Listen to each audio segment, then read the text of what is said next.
ওই বিভীষিকাময় সময়ে মুসিবতের কালে মানুষগুলো পাগল হয়ে বিশ্বনবীকে খুঁজতে আরম্ভ করবে।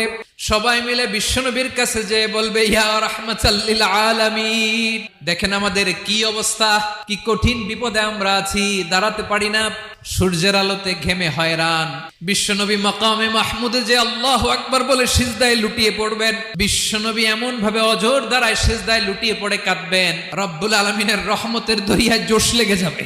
রব্বুল আলামিন এই দৃশ্য থেকে সহ্য করতে পারবেন না। রব্বুল আলামিন বলবেন, ইয়া মুহাম্মদ ইরফা রাসাক, ও নবী আপনি মাথা তোলেন, আপনার কান্না আমি সহ্য করতে পারি না, আজকে আপনি যা চাবেন তাই দেব।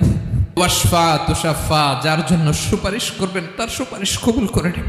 নবী মাথা তুলবেন, তুলে বলবেন, রব্বি হাবলি উম্মতি, আল্লাহ তুমি আমার গুনাহগার উম্মতকে বাঁচাও। এই দুনিয়ার বুকে রব্বুল আলামিন সব নবী